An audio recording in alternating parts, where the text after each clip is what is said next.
Hello, Dr. Hoffman. How are you? This is Tania from Pakistan. Can you hear me?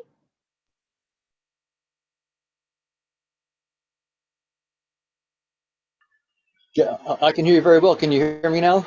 Oh, I can hear you. It's so good to see you, Don. We've been communicating on email, and I've been listening to your videos on YouTube and reading your books, and really fascinated by everything you've written and discussed so Thank far. you. Thank you. Thanks for the kind invitation. Most welcome. So this is, let me introduce this group to you. We're just Okay. basically a couple of some friends. Most of us belong to the medical profession, right? So, Donald, can you tell us about your ideas about free will and determinism? What did you believe in prior to your theory, and was it justified? And then how did you conclude your findings? I have a few slides if I can you Yes, allow me to please. share? Yes, yes, please. I've enabled participant sharing. So, Okay. can you check if it's working for you? Yeah, seems to be. All right. So I guess we just have to wait a bit.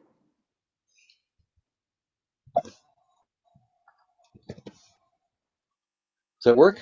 Yeah, we can see it. Thank you. Oh, very, very good. So, um, just a few slides, not a formal talk or anything, but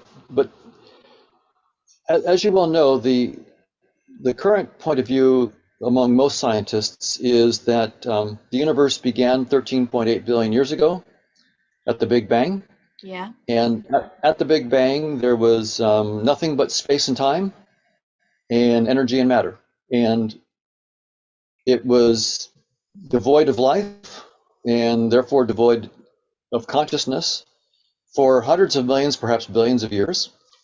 And that somehow life and consciousness are emergent from a fundamentally physicalist world. And in that framework, um, in a classical mechanics version of it, um, it's completely deterministic.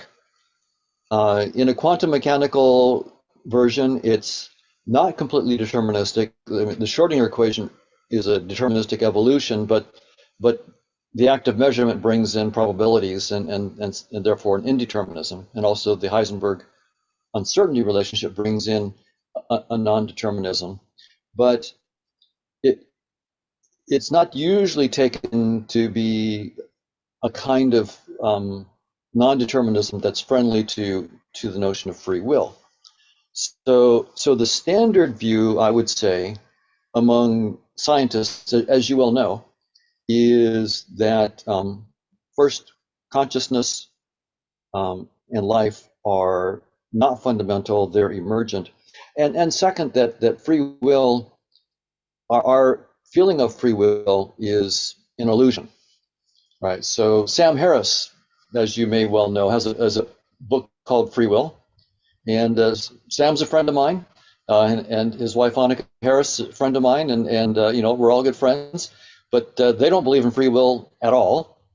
And Sam has a great book. I highly recommend it. That makes his case that determinism is the way things are, and it's all what we think of as our free will is really quite the opposite. It's just brain activity, and the kind of thing that you can do is show, for example, with the EEG studies, that there are parts of the brain whose activity you can use to predict up to 7 seconds ahead of time what a person is going to choose. 7 seconds before they're aware of what they're going to choose. So you can, in some sense, know before they know what they want to do. So he uses that kind of evidence to, and there's quite a bit of it, to claim that we have no free will. We're completely determined by neural activity. So he's a determinist. There are three main points of view about free will. Determinism is the one I just mentioned, which is, I would say, the dominant view among scientists. Probably 90+% of scientists are determinists. There are compatibilists, like Dan Dennett and others like him, who think that determinism is true, but that's not incompatible with a certain kind of free will. And what Dennett would say is that, well, look, you are your brain. And so if your brain is making decisions, then you're making decisions, and so you're free in that sense. And Sam doesn't like that. He thinks that that's missing the point that most of us who want to think about having free will are thinking that it's my conscious choices, not the unconscious activity of the brain that is involved in making my choices. So what Sam would say is that, look, I'm also growing my fingernails, but that doesn't mean I'm using free will to grow my fingernails. Just because that's a biological function doesn't mean it's my free will. And the same thing would be for true if I'm thinking about brain activity causing my choices. So, but that's the kind of debate that goes on among scientists. And then there's the libertarians who will say that if determinism were true, then there would be no free will. But they tend to be non-scientific.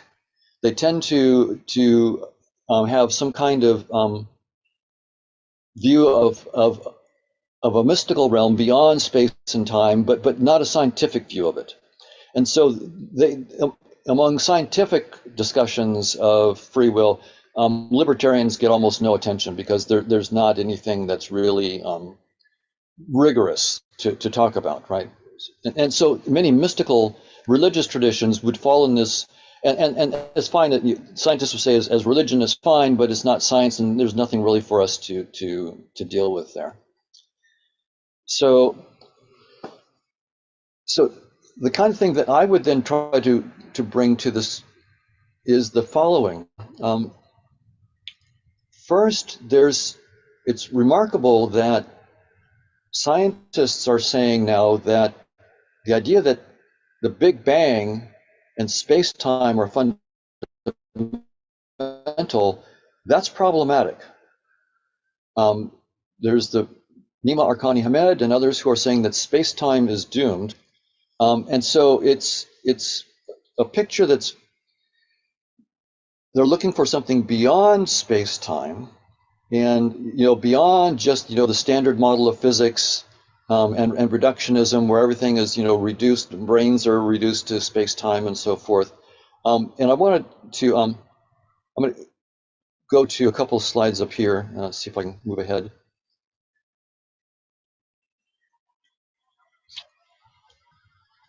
Okay, so this is one reason why it's thought that space-time is doomed is the following thought experiment. So suppose that in quantum theory, you want to measure something like the magnetic moment of an electron. You want to do it to high precision. And so in quantum theory, you have to have an apparatus as well as a system that you're observing. And the apparatus is a quantum system, so it's subject to the Heisenberg uncertainty principle, just like the object that you're measuring. And so if you want to get a precise measurement of something, you need to have a lot of degrees of freedom in the apparatus that's doing the measurement. So suppose you're in some big room. So here's a picture of someone trying to do a quantum measurement in a room. And so it's any big fixed sized room that you want, and you try to measure the magnetic moment of the electron to some precision. Well, to get more and more precision, you're going to need to make the apparatus bigger and bigger with more degrees of freedom. Eventually, you'll have so many degrees of freedom that you collapse the whole room into a black hole. And at that point, you've destroyed the observation. And this is long before you've gotten infinite precision. So this is some finite precision that you cannot get, because when you have quantum theory and gravity together, that's the problem. When you have quantum theory and gravity together, the degrees of freedom in the apparatus require mass, and mass, according to gravity, will curve space-time, and when it curves it too much, all of a sudden you collapse the whole room into a black hole.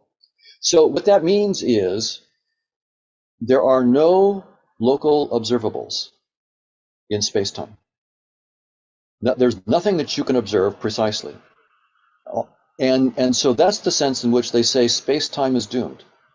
In our de Sitter space, quantum theory basically says that there's nothing in space-time that's observable. So that changes the whole calculus now. It's so yeah, as we the problem is that you create a black hole when you try to make a precise measurement. So what physicists are doing, like Nima Arkani Hamed, is they're looking beyond space-time for structures that can predict what we see, like at the Large Hadron Collider in scattering experiments.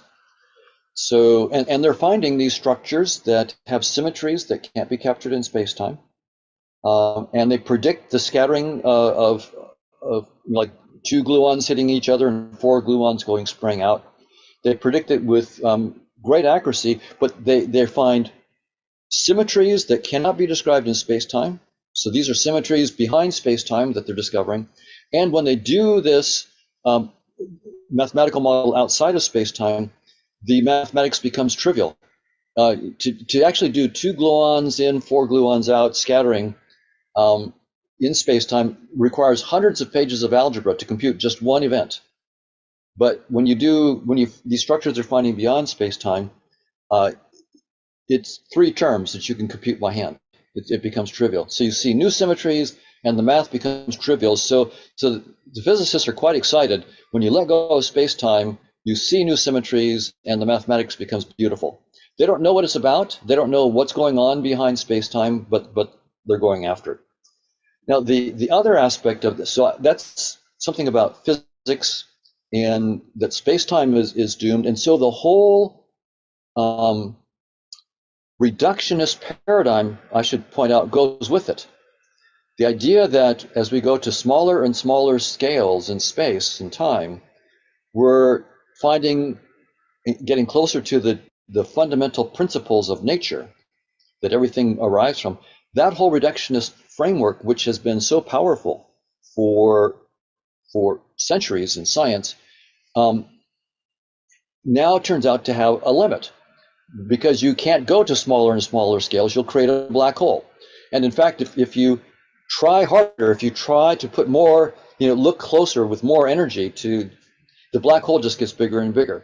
So the actual connection between energy, which normally higher energy goes to smaller and smaller scales, all of a sudden now you're probing bigger and bigger scales. So the whole reductionist paradigm gets turned on its head. So reductionism, which has been used as a framework for thinking about determinism and no free will, that whole paradigm has a huge flaw at its core. Reductionism is just plain false. And the second thing I'll bring up is that evolution agrees with the physicists that once again space-time is not fundamental, and there the argument that my team has come up with comes from evolution by natural selection. And I'll just say that we have a theorem that Chetan Prakash proved. I worked with some graduate students. We ran simulations that indicated that this was probably true. And so then I went to a mathematician friend of mine, Chetan Prakash, who then proved it. And basically the theorem is this, that natural selection shapes all sensory systems of all organisms to hide all structures of reality. No sensory system will ever be shaped to see any true structures of objective reality, whatever objective reality might be. And that's remarkable, because intuitively we think that surely it would make you more fit to see the truth. An organism that sees reality as it is should have a competitive advantage over an organism that doesn't. But that turns out to be just the opposite, right? It turns out that it's just the opposite of that. So determinism which has been sort of the scientific basis for thinking that we have no free will. Determinism is false. Reductionism is false. And the very language of space and time and physical objects, which science has assumed is the fundamental nature of reality, is the wrong language to describe reality, according to evolution by natural selection. And so something else then is false, and that is the idea of the neural determinism of behavior. Right? The idea that some objects in space-time have any causal powers is false, because space-time itself is not fundamental. So what's going on then from an evolutionary point of view is that space and time and physical objects are more like a virtual reality. Evolution has shaped our senses to give us a virtual reality with a fiction of causality that's useful for staying alive and doing what we need to do to survive and reproduce. And so it's a very useful fiction. And for everyday neuroscience, is perfectly fine. And, you know, I'm a cognitive neuroscientist.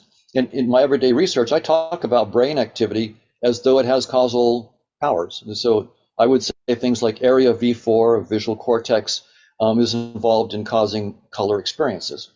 And area MT is involved in causing, perception of motion and so forth. And if I have a stroke in MT, I can get hemiakinetopsia and lose the ability to see motion in half of the visual world because brain activity causes my ability to see motion. So I talk that way in everyday neuroscience, and it's perfectly harmless, but strictly speaking, it's false.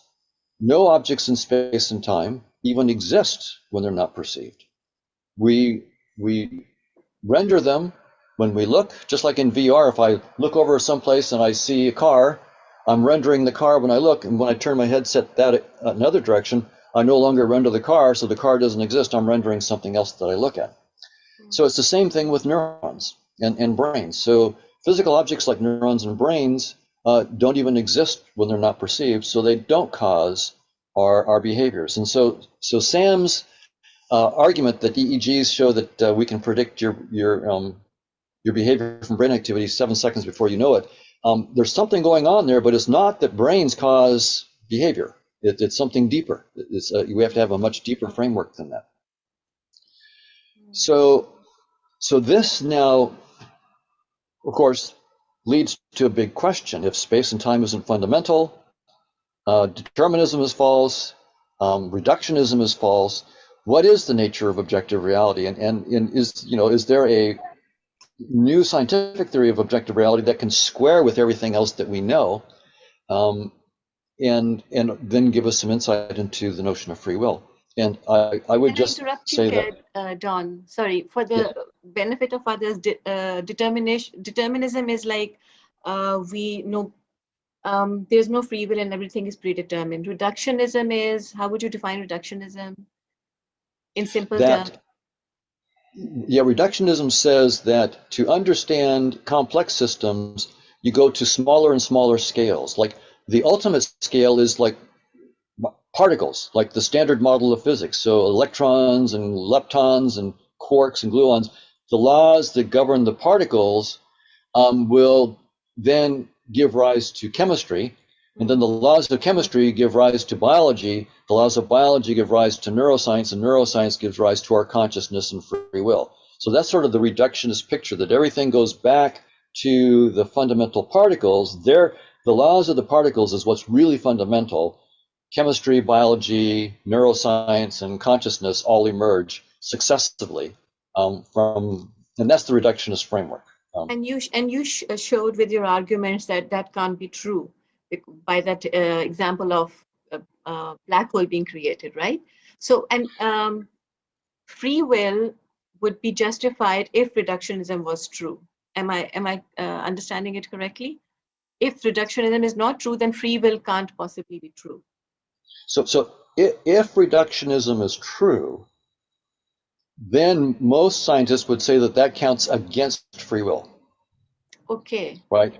Because your behavior is determined by the behavior of particles, Mm. period, probabilistically. So you are nothing but your particle, Yeah. ultimately.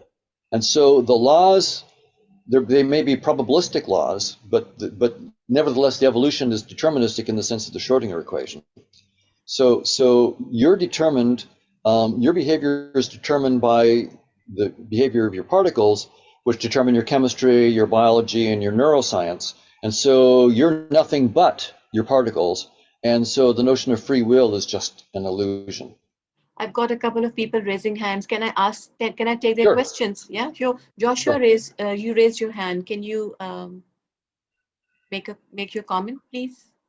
Yes. Good morning, sir. Is my voice clear? Very clear. Dr. Tani just asked you a question, and that was pertaining to reductionism. And what it seemed like from my very basic understanding of what you were explaining was that it wasn't so much as that we have definitively discredited reductionism. It seemed to me as if our methods of checking if reductionism is true seemed more inappropriate and not nuanced enough at this stage in time. Is that a correct assessment?